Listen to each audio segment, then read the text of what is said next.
From the KOIN 6 newsroom, this is breaking news. Now on KOIN 6 News at 11, a massive fire sends a giant plume of smoke into the Portland sky. We've been tracking this breaking news story since the flames first erupted a little more than 5 hours ago. Welcome everyone to KOIN 6 News at 11 o'clock. I'm Chris Holmstrom. Anyone who was out and about this evening likely saw this plume of thick black smoke in the sky. Well, it all came from a big blaze at the Port of Portland, right in the heart of Portland's industrial district along the Columbia Slough. That's where you find our Jennifer Dowling tonight. And Jennifer, the big question right now is that fire still burning? Good evening, Chris. Yes, it is. You can see behind me that crews are still working at this hour to try to get that fire out. We have ladder trucks spraying water on this big scrap pile, a crane also working in the distance. The problem with this fire, there's a lot of grease and oil on those scrap parts that make it difficult to get this fire out. Kind of crazy. Yeah, I was coming from 205 and I saw fire, the smoke. Someone first spotted the smoke at the Schnitzer steel scrapyard at around 5:30 this afternoon. So this was called from the St. Helens side of the river. When Portland Fire and Rescue arrived, they realized they needed more crews. It's a huge pile. I want to guess 600 feet in diameter plus probably 100 feet tall. Battalion Chief Jim Kirkendall says they have 33 trucks and other pieces of equipment on scene, along with 110 firefighters. The big problem is going to be it's going to take a long time to dig out this scrap metal. It's a catastrophe. Jamie Lawson saw the smoke from his apartment and heard the fire trucks scream by.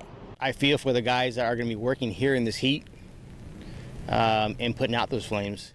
Kirkendall says the crews will remain on scene throughout the night.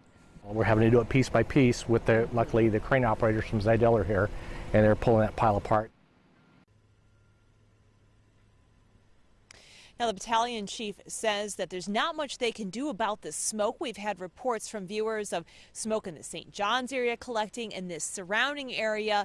All they can say is that if you do have a respiratory issue, a pre-existing condition, and you're having trouble breathing, you may want to check with your doctor or go to the hospital. But if you are just an average person like myself and you can't stand it, shut the windows, turn on your air filters, and it's just going to depend on which way the wind blows as far as where this smoke is. Back to you. Yeah, some great advice, Jennifer. Thank you for that.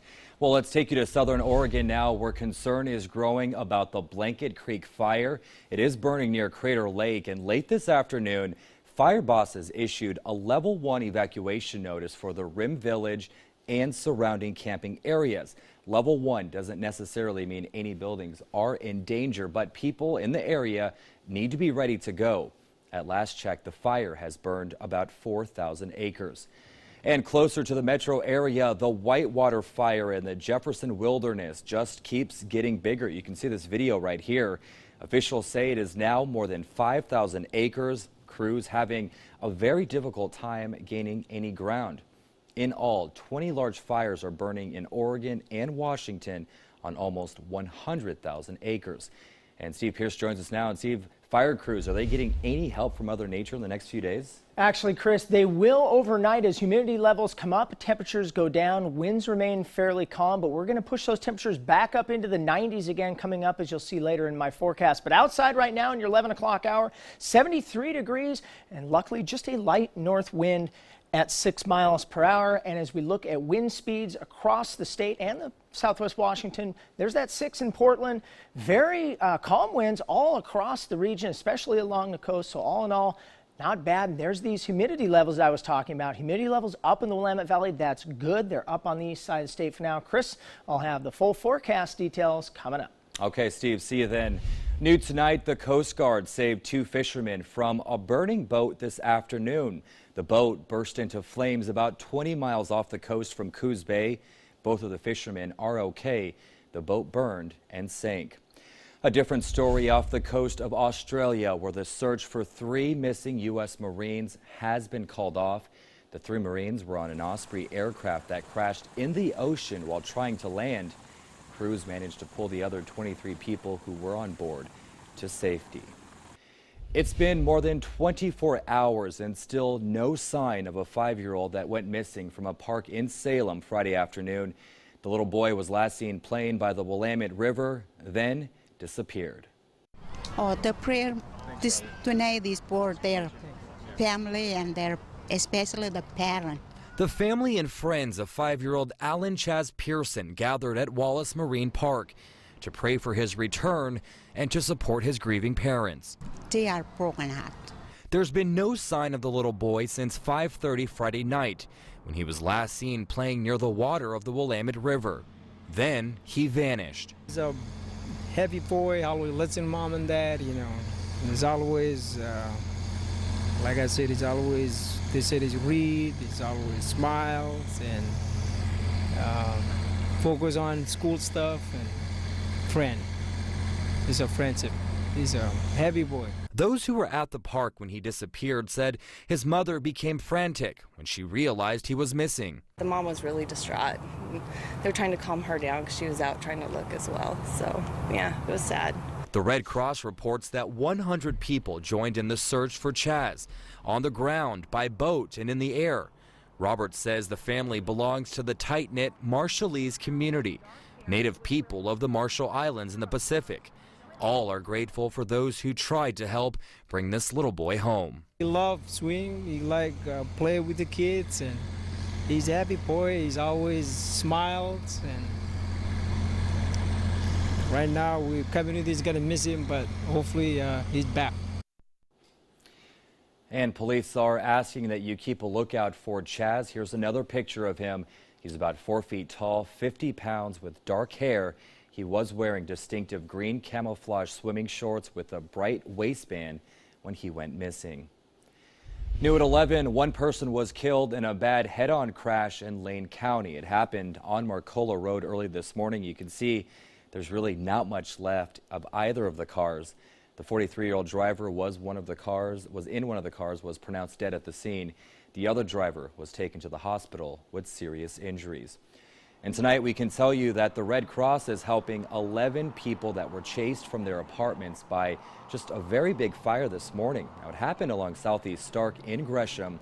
3 apartments were badly damaged, 2 by fire and 1 by the water. Right now, Portland police are looking for the vandals who did a bunch of damage to Marshall High School. This happened early overnight or possibly early this morning. You could see they smashed windows, but also computers and cell phones. The question comes up, why? You know, why go through that? Why take it out on a school district that, you know, we're not exactly cash flush right now. Everyone's hurting right now in terms of schools, and this again is money that could have been spent on education, on classroom, on teachers, etc. Early estimates put the damage at well over $50,000. Despite the damage, school officials tell us class will start as scheduled. Well, here's some good news for drivers. The Morrison Bridge is finally back open after being closed for more than 2 weeks for construction. It was supposed to open yesterday, but PBOT held off for another day so some of the new concrete could finish setting.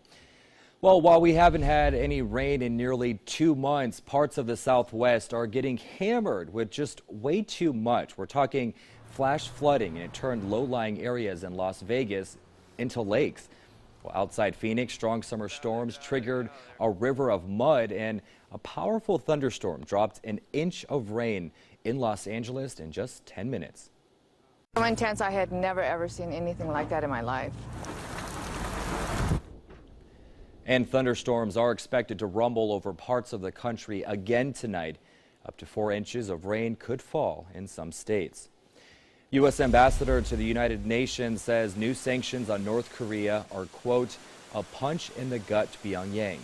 The Security Council unanimously approved the sanctions today in response to missile test and nuclear weapons development. The resolutions mainly target exports and could cut North Korea's annual revenue by more than a third. Well, the FBI says an explosion at a Minnesota mosque this morning was a deliberate attack. And while the feds are stopping short of calling it a hate crime, supporters of the mosque are sending a clear message to whoever did it. What I would say is an attack on a mosque is an attack on a synagogue, is an attack on a church. It's an attack on all faith communities. And so we stand with you, 1 million Protestants in Minnesota. No one was injured by the blast, but the building suffered pretty bad damage. Well, we have a big consumer alert now for anyone who drives GM vehicles. Almost 700,000 of them are being recalled because of a software problem that could cause them to spontaneously lose electric power steering assistance. No injuries have been reported, but this is dangerous. The recall includes 2014 Shelby Silverados and 2014 GMC Sierra trucks. If you own one, contact your dealer. They'll fix the problem for free. Senator Ron Wyden is using his summer break from the Senate to hold a series of town halls right back here in Oregon, and he brought with him a message of thanks. This was the first town hall meeting since Oregon People Power defeated a very flawed health care bill in the United States Senate. Wyden kicked off a town hall tour in Portland today. He has several more stops over the next few weeks before heading back to D.C. You can see his full schedule on KOIN.com. President Trump is taking a little time off as well. He's scheduled to spend most of the next 2 weeks at one of his resorts in New Jersey, and he's taken issue with reports that he isn't going to do anything during that time. Well, he fired out a tweet this morning saying that he wasn't going on vacation. He says he'll be taking meetings and making calls. And he says the only reason he left Washington is because of long-planned renovation work at the White House. All right, take a look at this next story. This is a sight to see along Interstate 5 this morning in Federal Way. You can see this pig somehow managed to get out of a farm trailer and make himself at home just on the side of the road. Well, it took quite an effort and several people to herd the pig through traffic and finally get him corralled. Well, his owner came back about 45 minutes later and picked up the little piggy. Pretty cute. All right, well, we may have had a record winter, but things, they're not drying out fast. Right on the other side of the break, we'll tell you who is asking residents to start saving water. And the best sprinter in history doing something he's never done before. Adam Bjarnson has the details coming up in sports.